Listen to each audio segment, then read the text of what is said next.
What are the basic cells that exist overall? All right, well, of course we have red blood cells, white blood cells, but we have fundamental cells, which we call prokaryotic cells and eukaryotic cells. Right.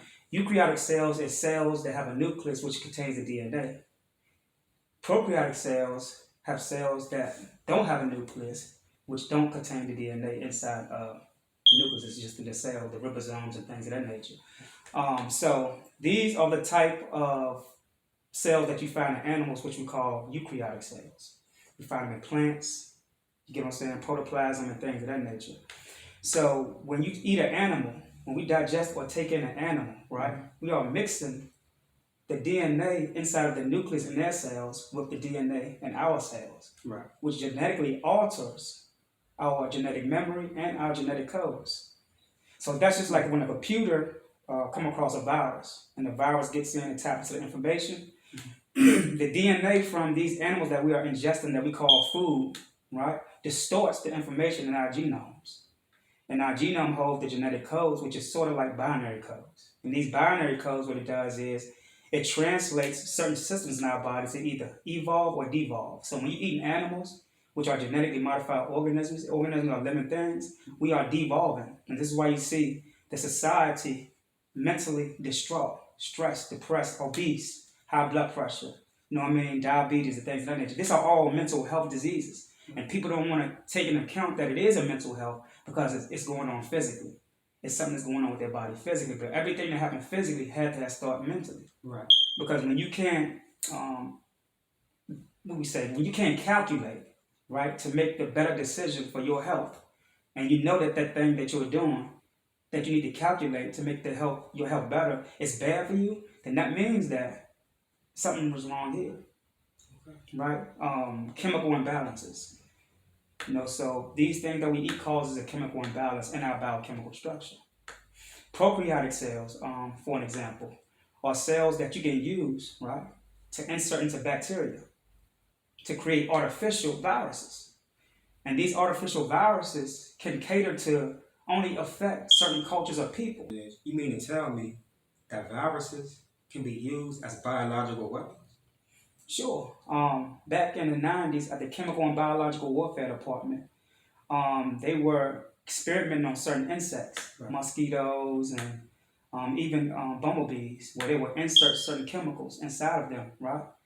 And these insects would transfer, like when they bite you and suck the blood. Mm-hmm. See, mosquitoes don't just suck. They also give blood too as well. So when they suck in the blood from you, they are transferring enzymes into your blood cells. Mm-hmm. And these enzymes that they biochemically inserted as messages into these mosquitoes, right, as a biological weapon, what it does is it affects your red blood cells. It tells your red blood cells to damage each other. Yeah. So when so they become spiked. And when your blood cells become spiked, it lets you know that there's a virus going on in your body. It doesn't necessarily mean that it's initiated yet, but it could be on a timer, like an alarm. So this is where an autoimmunodeficiency virus comes from, which we call AIDS, which I already proved that it's not only through sexually transmitted diseases, it's through food as well. Mm-hmm. Because you have to understand that parasites, right, use certain spectrums and the enzymes in our primary cultures to leach off our nutrients. So when you're eating food, right, and you have an autoimmunodeficiency virus, these parasites intercept your nutrients and you don't even get none of your vitamins and nutrients or your minerals. Wow. And this is why people who got AIDS cannot gain weight, because the parasites is leaching or using them as a host to take their vitamins, their nutrients, their minerals. Next question, and this is a personal question.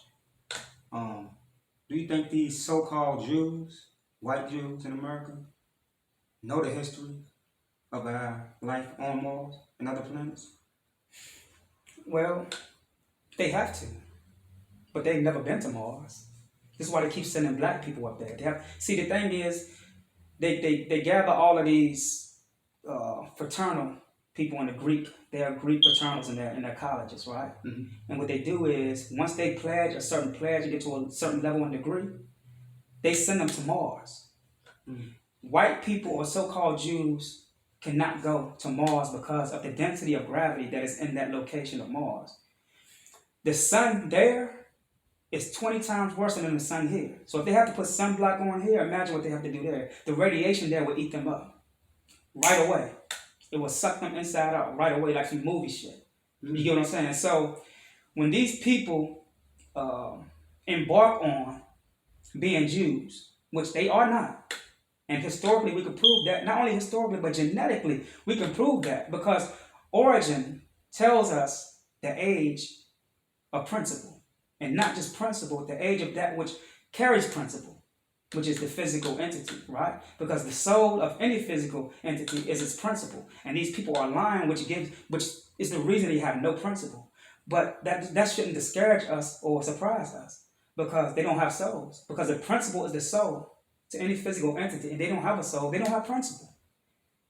But not to get off the subject, but you have oxygen and locations of Mars that will suffocate these so-called Jews. So the thing is, by them saying that they've been to Mars, it's a lie. They keep sending black women up there. Right. Because black women have a completed DNA spectrum. Their strands is so long to the point where that means that they can take in any type of oxygen, whether it be intelligent oxygen or it can be condensed oxygen, which is here on Earth. Condensed oxygen is more of a mud. It's more of a processed oxygen. So even the oxygen that we're breathing in is not the best oxygen. The best oxygen is on Mars. And and we have to understand that oxygen is a form of carbon too. It vibrates like melanin. So this is the evidence to show that we've been in that area before. Because when our black brothers and sisters go to Mars and they bring back these archaeological artifacts and evidence to these people's laboratories, I mean, they don't even know what they're doing. We need to stop being hitmen for these people. We need to stop being conquerors for these people. Because every time we go somewhere, right, and take something, and we don't know that it's ours, and we don't know that we're suppressing our own people, right, that gives them one up. But now, as we was talking about the other day, you said it yourself, that the sun is at a vibrational frequency where it is suppressing their intellect. Right. They are killing people on basic operating tables. You get what I'm saying? So they can't think. They can't think. Because you have to understand that the magnetism from the sun gives everybody their own perception of thought. I don't care what culture you are. But it also controls the consciousness of the mind and the perception of who you are and where you are. So therefore, when the vibrations start to go down, when the so-called Queen Elizabeth died, right, the planet that they were connected to, right, which is this planet, lost substance. Okay. People say, well, how does she have all of this superiority to this planet? Because this is the planet of the reptilians. That's why when people say that Africans are origins to this planet, we're not even from Mars. But I don't think people are ready to even accept or to obtain the vibration of wisdom that I can put forward at this moment. Right. Because when you study the solar system that we're in right now, this is not the only one that exists. So we didn't even originate in this solar system. The hell with the planet, the hell with Mars, we didn't even originate in this solar system. Astronomers know this, that are up in the higher upper echelons. That's why when they study the universe, they're studying us. Whenever they study dark energy and dark matter, they are studying us. Whatever is going on inside of us, if something in us is evolving, they know that something up there is evolving. And this is how they keep tabs on keeping us from evolving, because a lot of us like to go to plasma centers, blood banks, and give our DNA up, and we stay in our hospitals because we make ourselves sick by eating the diets that they give to us. You get what I'm saying?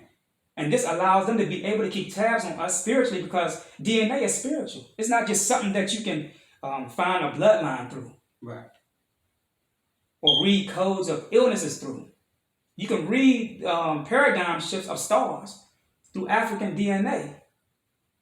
I'm just going to say African for the being, because a lot of people who might watch this video is still in that grade or level of calling themselves Africans. I don't like to call us Africans, because we know that we come from a place that supersedes language. We didn't use language to communicate. We use silence to communicate. And on this earth, we can't do it. We can't use silence. Only a few people can. But when you go to Mars, I can hear you as soon as you think. Why? Because the oxygen content. The atoms there carry lightwave frequency of thought and consciousness so fast to the point where if those atoms that drop here, you get what I'm saying? New colors would exist. New colors would initiate, would manifest. Colors that we ain't never seen before. Mm. And by us looking at these colors, we would be healed. Wow, that's deep.